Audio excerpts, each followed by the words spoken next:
होंगे ही। 25 किरदार ऐसे हैं जिसको स्टेटस रिपोर्ट में जिक्र किया गया है और अभी तक की 8 दिन की सीबीआई की जो इन्वेस्टिगेशन रही है उसको सीलबंद लिफाफे में सुप्रीम कोर्ट को सौंप दिया गया है। 10:30 बजे संभवतः जब सुनवाई शुरू होगी तो एक एक किरदार के बारे में सीबीआई इस पूरे मामले में जो जानकारी है वो देगी। ये बताया जाएगा कि अभी तक के स्टेटमेंट में चाहे वो विक्टिम के माता पिता हो या मुख्य आरोपी संजय रॉय, उससे क्या कुछ कबूल किया। सोर्सेज हमें ये बता रहे हैं कि उस स्टेटस रिपोर्ट में जो जानकारी होगी उसमें एक स्क्रिप्ट की तरह संजय रॉय पूरे इंसिडेंट को बताता हुआ नजर आ रहा है। जब संजय रॉय का साइकोलॉजिकल एनालिसिस टेस्ट कराया गया वो भी रटी रटाई बात करता हुआ नजर आ रहा था और यही कारण है कि पॉलीग्राफी टेस्ट कराने की जो मांग है वो सीबीआई ने कोर्ट में की थी। हालांकि कोर्ट ये पूछेगा कि अभी तक पॉलीग्राफी टेस्ट क्यों नहीं कराया गया, इसको लेकर जो लीगल चीजें हैं वो सीबीआई कोर्ट में दलील देती हुई नजर आएंगी। लेकिन सबसे महत्वपूर्ण किरदार इस पूरे मामले में पूर्व प्रिंसिपल संदीप घोष भी है। सीबीआई की स्टेटस रिपोर्ट में क्लीन चिट संदीप घोष को नहीं दी गई है, ऐसी जानकारी हमें सोर्सेज से मिल रही है। यह भी जानकारी मिल रही है कि जो संजय राय के करीबी थे, जिसमें एक सौरभ नाम के एएसआई या यूं कहे कि अनूप दत्त नाम के जो एएसआई का जिक्र किया गया था, उसके स्टेटमेंट को भी जगह दी गई है। सौरभ एक नया किरदार निकलकर सामने आया था। ये वो शख्स जिसके साथ शराब पीने की बात कही गई थी कोलकाता पुलिस की इन्वेस्टिगेशन रिपोर्ट में, उसके भी कल स्टेटमेंट जो है वो सीबीआई ने दर्ज किए थे। तो तकरीबन इस तरीके के 25 किरदार है। विक्टिम ने किन 4 दोस्तों के साथ जब रात में खाना खाया था 11 बजे, उनके स्टेटमेंट का भी जिक्र इसके अंदर होगा। तो कहीं ना कहीं एक जो कयास लगाए जा रहे थे कि कैसे ये पूरा इंसिडेंट हुआ, जो लोगों के बीच में जतिन, जो आप बता रहे हैं स्टेटस रिपोर्ट में कई अहम डिटेल्स होंगी और इसको लेकर बहुत कयास भी लगाए जा रहे हैं कि आखिर जांच कहां तक पहुंची। तो इसको लेकर जानकारी आज कोर्ट में सौंपी गई है। इस पर और डिटेल्स हम दर्शकों को देते रहेंगे। फिलहाल जतिन, आपका बहुत शुक्रिया जुड़ने के लिए और अपडेट्स देने के लिए। और चलिए अब रुक करेंगे सुपरफास्ट 100 का।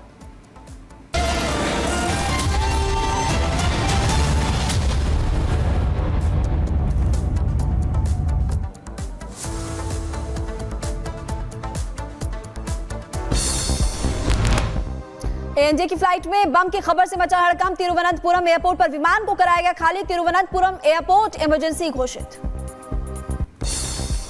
रूस के कुर्स्क में लोगों को निकालने के ऐलान के बाद यूक्रेन का दावा, दुश्मनों से निपटने के लिए सेना तैयार। एयरफोर्स के पायलट दुश्मनों को ढूंढकर खत्म करने में सक्षम।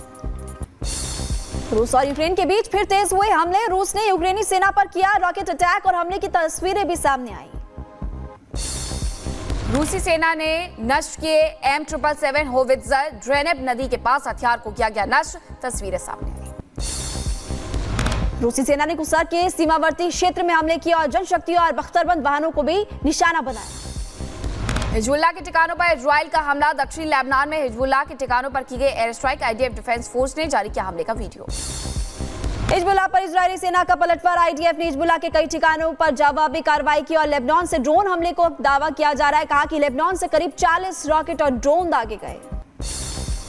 लेबनान के सिडोन में इजराइल का ड्रोन का हमला। मस्जिद के पास कार को ड्रोन से बनाया गया निशाना। कार में हिजबुल्लाह के आतंकियों के होने की खबर। यूक्रेनी राष्ट्रपति जेलेंस्की का दावा। जेलेंस्की ने कहा कि कुसर क्षेत्र में रूस की सेना के साथ जंग जारी। दावा किया गया कि 6 अगस्त को यूक्रेनी सेना ने इस क्षेत्र में तेजी से प्रवेश किया और गांव पर कब्जा भी किया। सैकड़ों लोगों को बंदी भी बनाया। इराक के करबला में इराकी सेना और ईरानी समर्थित पीएमएफ के बीच भारी गोलीबारी। दोनों पक्षों ने छोटे हथियारों और मशीन गनों का इस्तेमाल किया। जापान की टोक्यो में भारी बारिश के बाद बिगड़े हालात। बारिश की वजह से सबवे में भरा पानी और मेट्रो की सीढ़ियां झरने में तब्दील हो गई। जापान की शिनागावा में बारिश ने बढ़ाई लोगों की मुश्किलें। ट्रेन के ऊपर से झरने की तरह हो रही है बारिश। यात्रियों को हो रही है परेशानियां।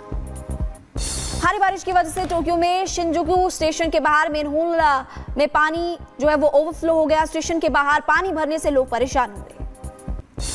जापान के टोक्यो में भी बाढ़ से बुरा हाल। इचिगया स्टेशन पर भरा पानी। यात्रियों को करना पड़ा परेशानियों का सामना। जापान की शिनगावा स्टेशन पर भी बाढ़ से बुरे हाल और कई फीट तक पानी भर गया और जल निकासी में भी दिक्कतें आ रही है। दक्षिण कैरोलिना में बाढ़ और तूफान डेवी ने मचाई तबाही। पानी में डूबे नजर आए लोगों के घर। चारों तरफ दिखा पानी का सैलाब।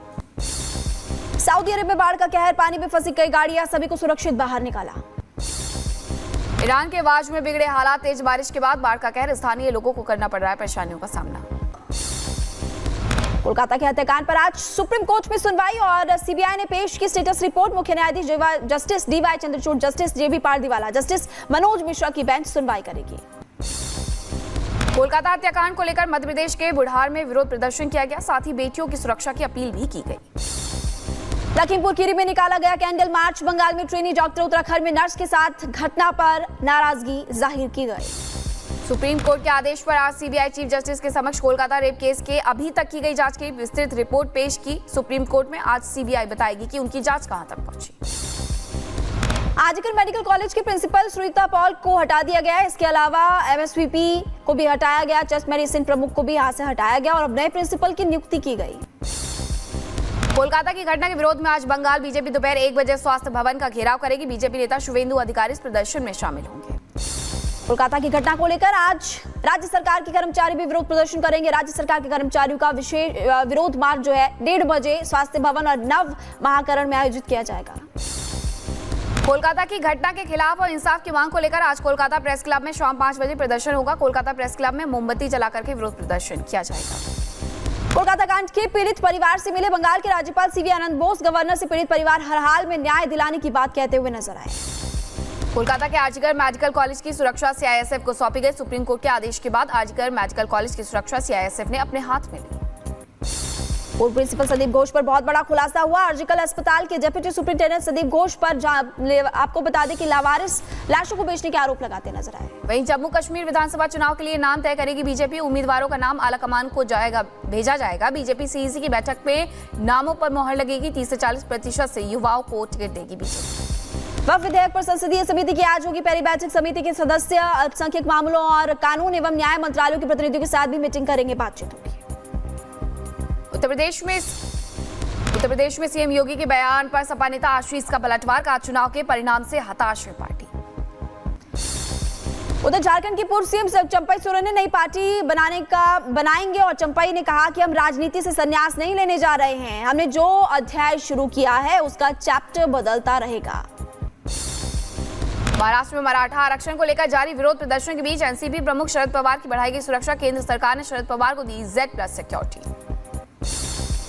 मुख्यमंत्री योगी आदित्यनाथ के आवास पर हुई मीटिंग और बैठक में सरकार संगठन राष्ट्रीय स्वयंसेवक संघ के प्रतिनिधि शामिल हुए और निगम आयोग और इसके अलावा बोर्ड के बीजेपी के पुराने कार्यकर्ताओं को समायोजित करने पर भी चर्चा की गई। उपचुनाव की तैयारियों पर भी मंथन। असम के हिमंता कैबिनेट में मुस्लिम विवाह पंजीकरण विधेयक को मंजूरी। निकाय का पंजीकरण अब काजी नहीं सरकार करेगी। बाल विवाह के पंजीकरण को माना जाएगा अवैध। असम के सीएम हिमंता बिस्वा शर्मा ने मुस्लिम बहुल इलाकों में विश्वविद्यालय खोलने की भी बात कही और सीएम हिमंता बिस्वा शर्मा ने कहा कि केरल के कुछ संस्थान असम के मुस्लिम बहुल इलाकों में विश्वविद्यालय खोलने के इच्छुक हैं और विशेष शाखा से सुरक्षा मंजूरी मिलने के बाद ही विश्वविद्यालयों को खोला जाएगा। वरिष्ठ आईएएस अधिकारी गोविंद मोहन नए केंद्रीय गृह सचिव का पदभार संभालेंगे। सिक्किम कैडर के 1989 बैच के आईएएस अधिकारी मोहन पहले ही केंद्रीय गृह मंत्रालय में विशेष कार्य अधिकारी के रूप में शामिल हो चुके हैं। उन्हें सिक्किम और केंद्र सरकार दोनों में विभिन्न पदों पर काम करने का व्यापक अनुभव भी है। 2 दिवसीय दौरे पर पोलैंड पहुंचे प्रधानमंत्री मोदी। उनका भव्य स्वागत हुआ। भारतीय समुदाय के लोगों से पीएम मोदी ने की बात और इसके अलावा बच्चों से हाथ मिलाते हुए भी नजर आए। पीएम मोदी ने वार्सा में वलीवडे कोल्हापुर शिविर के स्मारक पर पॉलिश भारतीय विरासत को भी श्रद्धांजलि अर्पित की। पोलैंड प्रवास के दौरान पीएम मोदी पोलैंड के राष्ट्रपति आंद्रे सेबेस्टियन डूडा से मुलाकात भी करेंगे और इसके साथ ही पीएम मोदी पोलैंड के प्रधानमंत्री डोनाल्ड टस्क के साथ द्विपक्षीय वार्ता भी करेंगे। 2 दिवसीय दौरे पर पोलैंड पहुंचे पीएम मोदी ने भारतवंशियों को किया संबोधित। अपने संबोधन में पीएम मोदी ने शांति का 2 टूक संदेश भी दिया। पीएम ने कहा, भारत बुद्ध की विरासत वाली धरती। भारत बुद्ध की विरासत वाली धरती है और जब बुद्ध की बात आती है तो जो युद्ध नहीं शांति पर विश्वास करती है। प्रधानमंत्री मोदी ने भारत को लोकतंत्र की जननी बताते हुए कहा कि भारत लोगों की भागीदारी सुनिश्चित करने वाला जीवंत लोकतंत्र भी है। पीएम मोदी ने कहा कि भारत के लोगों का लोकतंत्र पर अटूट भरोसा। भारत के लोगों का डेमोक्रेसी पर अटूट भरोसा है। ये भरोसा हमने हाल के चुनावों में भी देखा है।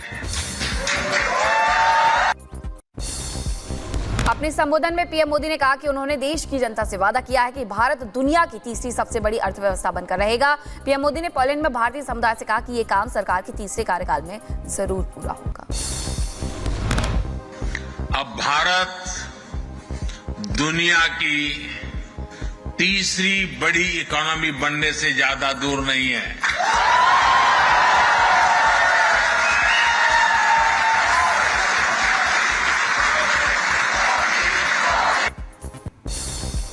अपने संबोधन में पीएम मोदी ने कहा कि पहले जहां भारत दूसरे देशों से दूरी बनाकर रखता था, लेकिन अब भारत की नीति बदल गई है। और पीएम मोदी ने यह भी कहा कि आज के भारत की नीति है सभी देशों से नजदीकी बनाओ। आज का भारत सबके विकास की बात करता है। पीएम मोदी ने भी कहा कि हमें गर्व है कि आज दुनिया भारत को विश्व बंधु के रूप में सम्मान दे रही है। भारत की नीति है सारे देशों से समान रूप से नजदीकी बनाओ। आज का भारत सबसे जुड़ना चाहता है। पीएम मोदी ने कहा कि द्वितीय विश्व युद्ध के दौरान जब पोलैंड मुश्किलों से घिरा हुआ था, तब जामनगर के महाराजा दिग्विजय सिंह रणजीत सिंह जडेजा आगे आए। उन्होंने महिलाओं और बच्चों के लिए एक विशेष कैंप बनवाया, उनकी पूरी मदद की।